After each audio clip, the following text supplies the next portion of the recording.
ನಮಸ್ಕಾರ. ಇವತ್ತು ನಮ್ಮ ಪದ್ಮನಾಭ ನಗರ ಕ್ಷೇತ್ರದಲ್ಲಿ ನಮ್ಮ ಚಿಕ್ಕಲ್ಸಂದ್ರ ವಾರ್ಡಲ್ಲಿ ಬಹಳ ಅದ್ಭುತವಾದಂಥ ಒಂದು ಕಾರ್ಯಕ್ರಮ, ಅಗತ್ಯವಾದಂಥ ಕಾರ್ಯಕ್ರಮ, ಉಚಿತ ಆರೋಗ್ಯ ಶಿಬಿರ. ಇದು ಒಂದೇ ಕಾರ್ಯಕ್ರಮ ಅಲ್ಲ, ಬಹಳ ಕಡೆ ಈ ರೀತಿ ಹಮ್ಮಿಕೊಂಡಿದ್ದಾರೆ. ಮುಂದೆ ಸಹ ಪ್ರತಿಯೊಂದು 2 ಕಿಲೋಮೀಟರ್ ದೂರದಲ್ಲೂ ಸಹ ಈ ರೀತಿ ಹಮ್ಮಿಕೊಳ್ಳೋ ಒಂದು ಪ್ಲಾನ್ ಸಹ ಇದೆ. ನಾನು ವಿಶೇಷವಾಗಿ ಶ್ರೀ ಪವನ್ ಕುಮಾರ್ ಅವರಿಗೆ ನಾನು ಶುಭಾಶಯ ಹೇಳಕ್ಕೆ ಬಯಸ್ತೀನಿ. ಆಮೇಲೆ ವಿಶೇಷವಾಗಿ ನಮ್ಮ ಪ್ರಸಾದ್ ಬಾಬು ಅಣ್ಣ ಅವರಿಗೆ ನಾನು ಧನ್ಯವಾದ ಹೇಳಕ್ಕೆ ಬಯಸ್ತೀನಿ. ಅದೇ ರೀತಿ ನಮ್ಮ ಮೋಹನ್ ಅಣ್ಣ ಅವರು ಇದ್ದಾರೆ, ಸತ್ಯ ಅವರು ಇದ್ದಾರೆ, ನಮ್ಮ ಪ್ರಮೋದ್ ಅವರು ಗ್ಯಾರಂಟಿ ಅಧ್ಯಕ್ಷರು ಪದ್ಮನಾಭ ನಗರ ಕಾನ್ಸ್ಟಿಟ್ಯುವೆನ್ಸಿ, ಅದೇ ರೀತಿ ಶ್ರೀ ಎಲ್ ಶ್ರೀನಿವಾಸ್ ಅಣ್ಣ ಅವರು, ಮತ್ತು ಎಲ್ಲ ವಿಶೇಷವಾಗಿ ಎಲ್ಲ ನಾಗರಿಕರು ಎಲ್ಲರೂ ಇವತ್ತು ಬಂದಿದ್ದಾರೆ. ನೋಡಿ, ನಮ್ಮ ಆರೋಗ್ಯ ಚೆನ್ನಾಗಿದ್ದರೆ ನಾವು ಏನು ಕೆಲಸ ಬೇಕಾದ್ರೂ ಮಾಡೋಕ್ಕೆ ಸಾಧ್ಯ. ಕೋವಿಡ್ ಅಂತೂ ಕಷ್ಟ ಕಾಲದಲ್ಲಿ ನಮಗೆ ಗೊತ್ತಾಯಿತು ನಮ್ಮ ಆರೋಗ್ಯ ಎಷ್ಟು ಇಂಪಾರ್ಟೆಂಟ್ ಅಂತ. ಈ ಇಮ್ಯುನಿಟಿ ಬಗ್ಗೆ ನಾವು ಬಹಳ ಮಾತಾಡಿದ್ವಿ. ಆಗ ಇವತ್ತು ನಮ್ಮ ಕಾರ್ಮಿಕ ಇಲಾಖೆಯಿಂದ ಈ ಉಚಿತ ಆಯುರ್ವೇದಿಕ್ ಕಿಟ್ಟು ಭಾಳ ಜನರಿಗೆ, ಯಾರ್ಯಾರಿಗೆ ಲೇಬರ್ ಕಾರ್ಡ್ ಇದೆಯೋ ಅವ್ರಿಗೆ ಇವತ್ತು ಕೊಡ್ತಿದ್ದಾರೆ. ಈಗ ನೋಡಿ, ಆಯುರ್ವೇದಿಕ್ ಅನ್ನೋದು ಬಹಳ ಪ್ರಾಚೀನವಾದಂಥ ಮೆಡಿಸಿನ್ ನಮ್ಮ ದೇಶದಿಂದ ಪ್ರಾರಂಭ ಆಯಿತು. ಇತ್ತೀಚೆಗೆ ವಿಶೇಷವಾಗಿ ನಮ್ಮ ವಿದೇಶದಲ್ಲಿ ಅದನ್ನು ಗುರುತಿಸ್ತಿದ್ದಾರೆ. So preventive medicine is very important. Because ನಾವು ಏನೋ ಆದಾಗ ನಾವು ಮಾತ್ರೆ ತಗೋತೀವಿ, ಆದರೆ how do we prevent that, how do we increase our immunity ಅಂತ ಇದು ಅನೇಕ ಪದಾರ್ಥಗಳು, ಚ್ಯವನಪ್ರಾಶ್ ಥರ ಆ ರೀತಿ ಇದೆಲ್ಲ ಇದೆ. ಇದು ಇವತ್ತು ಭಾಳ ಜನರಿಗೆ ಈ ಕಿಟ್ಟನ್ನು ಸಹ ಕೊಡ್ತಿದ್ದಾರೆ. ಮೆಡಿಕಲ್ ಕ್ಯಾಂಪ್ ಸಹ ನೆನ್ನೆನೂ ಹಮ್ಮಿಕೊಂಡಿದ್ರು, ಇವತ್ತು ಹಮ್ಮಿಕೊಂಡಿದ್ದಾರೆ. ಜನರಿಗೆ ವಿಶೇಷವಾಗಿ ನಮ್ಮ ಕಾಂಗ್ರೆಸ್ ಸರ್ಕಾರ 1.25 ವರ್ಷದಿಂದ ಬಹಳ ಒಳ್ಳೆಯ ಕೆಲಸ ಶ್ರೀ ಸಿದ್ದರಾಮಯ್ಯ ಸರ್ ಅವ್ರ ನೇತೃತ್ವದಲ್ಲಿ ನಾವು ಮಾಡ್ತಾಯಿದ್ದೀವಿ. ಶ್ರೀ DCM ಆದಂಥ DK ಶಿವಕುಮಾರ್ ಸರ್ ಅವರು, ರಾಮಲಿಂಗಾರೆಡ್ಡಿ ಸರ್ ಅವರು, ನಾವು ಕೆಲಸಗಳು ಮಾಡ್ತಾಯಿದ್ದೀವಿ. ಈ ಪಂಚ ಗ್ಯಾರಂಟಿ ಅಂತೂ ಭಾಳ ಜನರಿಗೆ ಒಳ್ಳೆಯದಾಗಿದೆ. ಯಾಕಂದರೆ ಬಡತನದಲ್ಲಿರೋ ಜನರಿಗೆ, ವಿಶೇಷವಾಗಿ ಮಹಿಳೆಯರಿಗೆ ಒಳ್ಳೆಯದಾಗ್ತಾಯಿದೆ. ಆದರೆ ಎಲ್ಲೋ ಒಂದು ಕಡೆ BJP JDS ಅವ್ರಿಗೆ ಒಳ್ಳೇದು ಮಾಡ್ತಾ ಇರೋದು ಅವ್ರಿಗೆ ಸಹಿಸ್ಕೊಳ್ಳೋಕ್ಕಾಗ್ತಾಯಿಲ್ಲ, ಹೊಟ್ಟೆ ಊರಿ. ಸೊ ಹಾಗಾಗಿ ಈ ರೀತಿ ಕಾರ್ಯಕ್ರಮಗಳು ಎಲ್ಲ ಕಡೆ ಮಾಡಲಿ. ಅವರಿಗೆ ದಯವಿಟ್ಟು ಎಲ್ಲರೂ ಮುಂದೆ ಸಹ ಆಶೀರ್ವಾದ ಮಾಡಿ ಅಂತ ಹೇಳಿ ನಾನು 2 ಮಾತು ಮುಗಿಸ್ತೀನಿ.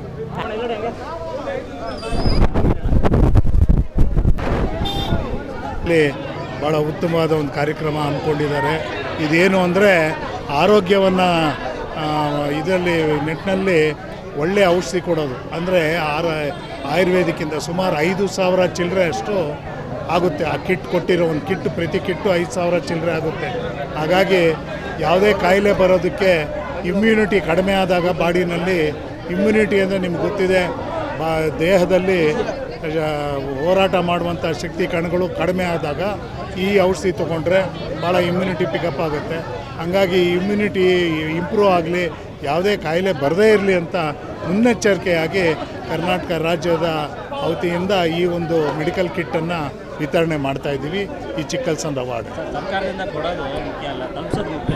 ಅದನ್ನು ನೀವು ಕೆಲಸ ಮಾಡ್ತಾಯಿದ್ದೀರಿ, ಏನಿದೆ ಇವತ್ತು ನಿಮಗೆ ಗೊತ್ತಿದ್ದಾಗೆ ಪ್ರತಿಯೊಂದು ಏರಿಯಾನಲ್ಲಿ, ಅಂದರೆ ವಾರ್ಡಲ್ಲಿ 5 ಜಾಗದಲ್ಲಿ ನಾವು ಈ ಕಾರ್ಯಕ್ರಮಗಳನ್ನ ಪ್ರತಿ ಶನಿವಾರ ಭಾನುವಾರ ಹಮ್ಮಿಕೊಳ್ತಾ ಇದ್ದೇವೆ.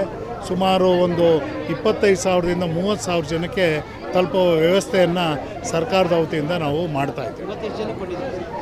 ನಿನ್ನೆ 1,700 ಜನಕ್ಕೆ ಕೊಟ್ಟಿದ್ದೀವಿ, ಇವತ್ತು ಕೊಡ್ತಾಯಿದ್ದೀವಿ. ನಿಮಗೆಲ್ಲ ಗೊತ್ತಿದೆ, ಇವಾಗ ಬಿಸಿಲು ಅಂತ ತುಂಬ ಜನ ಬಂದಿಲ್ಲ.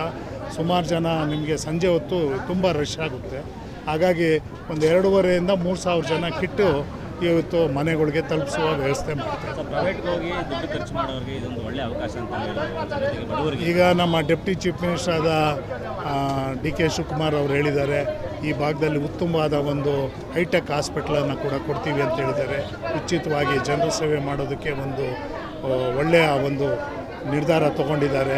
ಅದಕ್ಕೆ ಮುಂಚೆ ಈಗ ಈ ಜನರಿಗೆ ಆರೋಗ್ಯವನ್ನು ದೃಷ್ಟಿಯಲ್ಲಿ ಇಟ್ಕೊಂಡು ನಿಮಗೆಲ್ಲ ಗೊತ್ತಿದೆ, ಇವತ್ತು ಕಾಂಗ್ರೆಸ್ ಮಾಡ್ತಿರುವಂಥ 5 ಗ್ಯಾರಂಟಿ ಆಗಿರ್ಬೋದು, ಈ ಆರೋಗ್ಯ ಶಿಬಿರ ಆಗಿರ್ಬೋದು ಅಥವಾ ರಕ್ತದಾನ ಶಿಬಿರ ಆಗಿರ್ಬೋದು ಅಥವಾ ಬೇರೆ ಏನು ಜನರದ ಒಳ್ಳೆಯದಾಗಲಿ ಬಡವರಿಗೆ ಅಂತ ಹೇಳಿ ಉಚಿತವಾಗಿ ಶಾಲೆಗಳು ಹಾಗೂ ಸರ್ಕಾರಿ ಆಸ್ಪತ್ರೆಗಳೆಲ್ಲ ನಿರ್ಮಾಣ ಮಾಡೋದಕ್ಕೆ ತುಂಬ ಒಳ್ಳೆಯ ಕಾರ್ಯಕ್ರಮ. ಡೆಲ್ಲಿಯಲ್ಲಿ ಕೇಜ್ರಿವಾಲ್ ಏನು ನಂಬ್ಕೊಂಡಿದ್ದಾರೆ ಸ್ಕೂಲ್ಗಳನ್ನ ಆ ರೀತಿ ಮಾಡೋಕ್ಕೆ ಒಂದು ವ್ಯವಸ್ಥೆ ಮಾಡ್ತಾಯಿದ್ದಾರೆ. ಇದೆಲ್ಲ ಮಾಡ್ತಿರೋದನ್ನು ನಿಮಗೆ ಗೊತ್ತಾಗಿದೆ. ಯಾವ ಸರ್ಕಾರನೂ ಇದುವರೆಗೂ ಈ ಒಂದು ಇಷ್ಟೊಂದು ಬಡ ಜನರ ಪರವಾಗಿ ನಿಂದಿಲ್ಲ. ಫಸ್ಟ್ ಟೈಮ್ ಕರ್ನಾಟಕ ಇತಿಹಾಸದಲ್ಲಿ ಇವತ್ತು ಕಾಂಗ್ರೆಸ್ ಸರ್ಕಾರ ಮಾಡ್ತಿದೆ ಅಂತ ಈ ಸಂದರ್ಭದಲ್ಲಿ ಹೇಳಿ. ಇವತ್ತೇನು ಪದ್ಮನಾಭನಗರ ವಿಧಾನಸಭಾ ಕ್ಷೇತ್ರದಲ್ಲಿ ಚಿಕ್ಕಲ್ಸಂದ್ರ ವಾರ್ಡ್ ಅಂದ್ರೇ ವಿಶೇಷವಾದ ಒಂದು ವಾರ್ಡ್. ಯಾಕೆಂದರೆ ನಮ್ಮ ಪವನ್ ಅವರು ದಿನಾ ಬೆಳಿಗ್ಗೆ ಎದ್ದರೆ ಅವ್ರ ಪಾಪ ಎಷ್ಟೊಂದು ಪರ್ಸ್ನಲ್ ಬಿಸ್ನೆಸ್ಗಳಿದ್ರೂ ಕೂಡ ಜನಸೇವೆ ಮಾಡಬೇಕು ಅಂತ ನಿಂತುಬಿಟ್ಟಿದ್ದಾರೆ. ಬೆಳಗ್ಗೆ ಎದ್ದರೆ ಸಂಜೆವರೆಗೂ ಚಿಕ್ಕಲ್ಸಂದ್ರ ವಾರ್ಡ್ ಬಿಟ್ಟು ಆ ಜನದ ಕಷ್ಟವನ್ನು ಪರಿಹಾರ ಮಾಡಬೇಕು ಅನ್ನೋ ಒಂದು ನಿಟ್ಟಿನಲ್ಲಿ ಇವತ್ತು ಒಂದು ಹೆಲ್ತ್ ಕ್ಯಾಂಪು ಎಲ್ಲ ಇಟ್ಕೊಂಡಿದ್ದಾರೆ. ತುಂಬ ಖುಷಿ ಆಗುತ್ತೆ ಇಷ್ಟು ಜನ ಬಂದು ಅವ್ರಿಗೆ ಬೆಂಬಲ ಕೊಡ್ತಾ ಇರೋದು. ಯಾಕೆ ಅಂದರೆ ಎಲ್ಲಿ ಉದ್ದೇಶ ಸರಿ ಇರ್ತದೋ ಅಲ್ಲಿ ಕಾರ್ಯಕ್ರಮ ಯಶಸ್ಸಾಗುತ್ತೆ ಅಂತ ಹೇಳ್ತಾರೆ. ಹಾಗಾಗಿ ಇವತ್ತು ಈ ಯಶಸ್ಸು ಕಾಣಲಿಕ್ಕೆ ಇಷ್ಟು ಜನ ಬಂದು ಸಹಕಾರ ಮಾಡಿ, ಅಷ್ಟು ಜನ ಹೆಲ್ತ್ ಕ್ಯಾಂಪಿನ ಫಲಾನುಭವಿಗಳು ಏನಿದ್ದಾರೆ ಎಲ್ಲರೂ ತುಂಬ, ಏಕೆಂದರೆ ಆಸ್ತಿ ಸಂಪಾದನೆ ಮಾಡ್ಬೋದು, ಎಲ್ಲ ಮಾಡ್ಬೋದು. ಹೆಲ್ತ್ ಇಲ್ಲ ಅಂದರೆ ಆರೋಗ್ಯ ಸಂಪಾದನೆ ಮಾಡಲಿಕ್ಕೆ ಆಗಲ್ಲ. ಅದು ನಾವು ಕಾಪಾಡ್ಕೊಬೇಕು, ನಾವೇ ಕಾಪಾಡ್ಕೊಬೇಕು.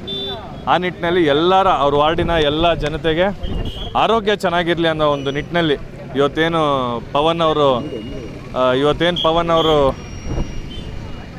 ಆರೋಗ್ಯ ಕಾಪಾಡ್ಕೊಬೇಕು. ಅವರು ಎಲ್ಲರೂ ವಾರ್ಡಲ್ಲಿ ಇರ್ತಕ್ಕಂಥ ಎಲ್ಲ ಮಹಿಳೆಯರು, ಎಸ್ಪೆಷಲಿ ತುಂಬ ಜನ ಮಹಿಳೆಯರಿದ್ದಾರೆ, ಅವ್ರಿಗೆಲ್ಲರಿಗೂ ಆರೋಗ್ಯ ಚೆನ್ನಾಗಿರಲಿ ಅಂತ ಒಂದು ನಿಟ್ಟಿನಲ್ಲಿ ಏನು ಇವತ್ತು ಆರೋಗ್ಯ ಶಿಬಿರವನ್ನು ಹಮ್ಮಿಕೊಂಡಿದ್ದಾರೋ ಅವ್ರಿಗೆ ಯಶಸ್ಸನ್ನು ಕೊಡಲಿ. ಆ ದೇವರಲ್ಲಿ ನಾವೆಲ್ಲ ಪ್ರಾರ್ಥನೆ ಮಾಡೋಣ. ಇನ್ನು ಮುಂದಕ್ಕೆ ಇದೇ ಥರ ಹೆಚ್ಚಿನ ರೀತಿ ಕ್ಯಾಂಪ್ಗಳು ಹಾಕೋದಾಗಿರ್ಬೋದು, ಸಂಘಟನೆಗಳಾಗಿರ್ಬೋದು, ಇನ್ನು ಹೆಚ್ಚಿನ ರೀತಿಯಲ್ಲಿ ಅವ್ರು ಕೆಲಸ ಮಾಡಲಿ ಅಂತ ನಾವು ಕೂಡ ಅವ್ರಿಗೆ ಸಹಾಯ ಮಾಡೋಣ. ಎಲ್ಲರ ಬೆಂಬಲ ಅವ್ರಿಗಿದೆ ಅಂತ ನಾನು ಹೇಳ್ತಾ ನಾನು ಮಾತು ಮುಗಿಸ್ತೇನೆ.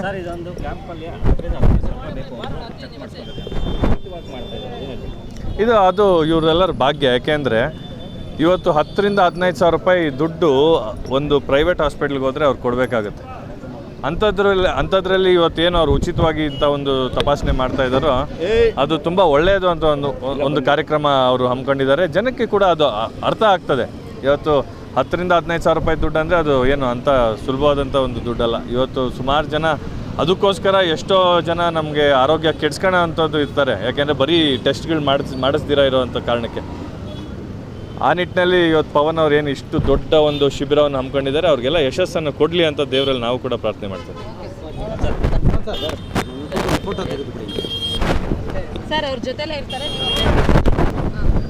ಇವಾಗ ನಿನ್ನೆ ಇದು 2 ದಿನ ಕ್ಯಾಂಪ್ ನಡೆದಿತ್ತು. ಇನ್ನು ಇವತ್ತು 6 ಗಂಟೆವರೆಗೂ ನಡೆಸ್ತೀವಿ. ಇನ್ನು 4-5 ಅವರ್ ಟೈಮ್ ಇದೆ. ನಿನ್ನೆಯಿಂದ ಇವತ್ತು ಲೆಕ್ಕ ಹಾಕಿದ್ರೆ ಒಂದು 600 ಜನ ಫಲಾನುಭವಿಗಳು ದಾಟವ್ರೆ, ಎಲ್ಲ ರಿಜಿಸ್ಟರ್ ಮಾಡವ್ರೆ. ನಮ್ಮ ಚಿಕ್ಕಲ್ಸಂದ್ರದಲ್ಲಿ ಏನಕ್ಕೆ ಆರೋಗ್ಯದ್ದೇ ಫಸ್ಟ್ ಲೇಬರ್ ಡಿಪಾರ್ಟ್ಮೆಂಟಿಂದ ಕ್ಯಾಂಪ್ ಹಾಕಿದ್ದೀವಿ. ಇದ್ರದ್ದು ನಮ್ಮ ಚಿಕ್ಕಲ್ಸಂದ್ರ ವಾರ್ಡಲ್ಲಿ ಇರೋರೆಲ್ಲ working class and lower middle class ಜನರು. ಅವ್ರಿಗೆ ಬಾಡಿಗೆ ಅವ್ರ ದುಡಿಮೆ ಒಂದು 20-22 ಸಾವಿರ ತಿಂಗಳಿಗೆ ಬಂದರು. ಇದು ಗಂಡ ಹೆಂಗಸರು ಇಬ್ಬರು ಮಾಡಿದ್ರು, ಮನೇಲಿ ಇಬ್ಬರು ದುಡಿದ್ರು ಸಹ 30,000 ದಾಟಲ್ಲ. ಅದು ತುಂಬ ಇದ್ರದ್ದು ರೇರ್. ಆ 30,000ದಲ್ಲಿ ಬಾಡಿಗೆನೇ 10-12 ಐತೆ. ಮಕ್ಕಳಿಗೆ ಓದಿಸ್ಬೇಕು, ಇನ್ನು ಅದು ಇದು ಅಂತ ಖರ್ಚಿರ್ತಾರೆ, ಏನು ಉಳಿತಾ ಇಲ್ಲ. ಅದರಿಂದ ಪಾಪ ಯಾರು ಹೆಲ್ತ್ ಚೆಕಪ್ ಹೋಗಿ, ಇವತ್ತು ಯಾವುದೇ ಹೆಲ್ತ್ ಚೆಕಪ್ ಹೋದ್ರು ನೀವು ಪ್ರೈವೇಟ್ ಹಾಸ್ಪಿಟ್ಲಲ್ಲಿ, ಇವತ್ತು ನಮ್ಮ ಡಿಪಾರ್ಟ್ಮೆಂಟಿಂದ ಮಾಡಿಸ್ತಾ ಇರೋ ಈ 23 ಟೆಸ್ಟ್ ಮಾಡಿಸ್ಬೇಕಂದ್ರೆ ಆಲ್ಮೋಸ್ಟು ಕುಟುಂಬ ಎಲ್ಲ ಸೇರಿದ್ರೆ ಒಂದು 40-50 ಸಾವಿರದವರೆಗೂ ಆಗುತ್ತೆ. ಬಟ್ ಒಬ್ಬೊಂದು ವ್ಯಕ್ತಿಗೆ 12,000 to 15,000 ಆಗುತ್ತೆ. 20,000 ದುಡಿಯೋರ್ಗೆ 12-15 ಸಾವಿರ ಟೆಸ್ಟ್ ಅಂದರೆ ಅವರು ಜೀವಮಾನದಲ್ಲಿ ಮಾಡಿಸ್ಕೊಳಲ್ಲ. ಅದಕ್ಕೋಸ್ಕರ ನಮ್ಮ ಸರ್ಕಾರ ಏನು ಮಾಡಿದೆ, ಆರೋಗ್ಯ ಇದು ಪ್ರಿವೆಂಟಿವ್ ಹೆಲ್ತ್ ಕೇರ್ ಅಂತ ಈ ಕ್ಯಾಂಪ್. ಇದರಲ್ಲಿ ಈ ಕ್ಯಾಂಪ್ನ ಒಂದು ಈ ಮೇಯ್ನ್ ಉದ್ದೇಶ ಏನಂದರೆ, ಏನೋ ಒಂದು ಬಾಡಿಯಲ್ಲಿ ಬರೋ ಮುಂಚೆನೇ, ಇವಾಗ ಎಷ್ಟೋ ಜನ ನಾವು ನೋಡಿದ್ದೀವಿ ಹಾರ್ಟು ಅಟ್ಯಾಕ್ ಆದಮೇಲೆ ಇಲ್ಲಾಂದರೆ ಸ್ಟ್ರೋಕ್ ಹೊಡೆದಾಗ ಗೊತ್ತಾಗುತ್ತೆ, ಇಂಥದ್ದು ಆಗಿತ್ತು ನಮಗಿತ್ತು. ಇದ್ರದ್ದು ಪ್ರಿವೆಂಟಿವ್ ಅಂತಾರೆ. ಅದ್ರ ಮುಂಚೆನೇ ಈ ಪ್ಯಾರಾಮೀಟರ್ಸ್ ಎಲ್ಲ ಬ್ಲಡ್ ಇದರಲ್ಲೆಲ್ಲ ನೋಡಿ ಪ್ಯಾರಾಮೀಟರ್ಸಲ್ಲಿ ಯಾರಿಗೇನು ಬರ್ಬೋದು ಅಂತ ಒಂದು ಇದಾದರೆ ಅದ್ರ ನೆಕ್ಸ್ಟ್ ಒಂದು ಕ್ಯಾಂಪ್ ಹಾಕಿ ಅವ್ರಿಗೆ ಡಯೆಟು ಲೈಫ್ ಸ್ಟೈಲ್ ಚೇಂಜಸ್ ಹೆಂಗೆ ಮಾಡಬೇಕು ಅಂತ ತಿಳಿಸ್ಕೊಟ್ಟು ಆರೋಗ್ಯ ಜನರಲ್ ಆದಷ್ಟು ಆರೋಗ್ಯನ ತುಂಬಿಸೋಣ ಅಂತ ಕರ್ನಾಟಕ ಸರ್ಕಾರದಿಂದ ಮಾಡ್ತಾರೋ ಈ ಕ್ಯಾಂಪ್ನ ನಾನು ಚಿಕ್ಕಲ್ಸಂದ್ರಕ್ಕೆ ಒಂದು ಜವಾಬ್ದಾರಿ ತೊಗೊಂಡು ಮಾಡ್ತಾಯಿದ್ದೀನಿ. ಇದಕ್ಕೆ ಯಾರಿಗಾದರೂ ಒಬ್ಬರಿಗೆ ಕೃತಜ್ಞತೆ ತಿಳಿಸ್ಬೇಕಂದ್ರೆ ಅದು ನಮ್ಮ CM ಸರು, ಸಿದ್ದರಾಮಯ್ಯ ಸರು, DK ಶಿವಕುಮಾರ್ ಸರು, ಆಮೇಲೆ ನಮ್ಮ ಲೇಬರ್ ಮಿನಿಸ್ಟ್ರು ಇವ್ರದ್ದು, ಆಮೇಲೆ ನಮ್ಮ ಮೋಹನ್ ಸರು ಇವರೆಲ್ಲರೂ ಇದು ಮಾಡಿದ್ರು. ನಮ್ಮ ತಂದೆಯಾದ ಕಬಡ್ಡಿ ಬಾಬಣ್ಣವರು, ಆಮೇಲೆ ನಮ್ಮ ಚಿಕ್ಕಪ್ಪನ ಸ್ಥಾನದಲ್ಲಿರುವ ಎಲ್ ಶ್ರೀನಿವಾಸ್ ಅಂಕಲ್ ಅವರು, ಇವರಿಬ್ಬರ ಒಂದು ಆಶೀರ್ವಾದದಿಂದ, ಆಮೇಲೆ ಸೌಮ್ಯಕ್ಕವರು, ಡಿ ಕೆ ಸುರೇಶ್ ಸರ್ ಅವರು ಜನರಿಗೆ ಯಾವ ರೀತಿ ಕಷ್ಟ ಬರೋ ಮುಂಚೆನೇ ಎಲ್ಲ ಹೋಗಿ ಮಾಡಿ ಎಲ್ಲ ಇದು ಮಾಡ್ತಾರೋ ಅವ್ರ ಇಬ್ಬರು ಸ್ಫೂರ್ತಿಯಿಂದ ನಾನು ಪ್ರಮೋದು ಅವರೊಂದು ದಾರಿ ನಾನೊಂದು ದಾರಿ, ಒಟ್ಟಿನಲ್ಲಿ ಇಬ್ಬರು ಕಾಂಗ್ರೆಸ್ ಸರ್ಕಾರದಕ್ಕೆ ಜನರಕ್ಕೆ ಎಲ್ಲ ಥರ ಸ್ಕೀಮ್ಗಳು, ಎಲ್ಲ ಥರ ಬೆನಿಫಿಟ್ಸು ತಲುಪಿಸ್ಬೇಕು ಅಂತ ಗ್ರಾಸ್ ರೂಟ್ ಲೆವೆಲ್ಗೆ ಇಬ್ಬರು ಇಳ್ದು ಕೆಲಸ ಮಾಡ್ತಾಯಿದ್ದೀವಿ.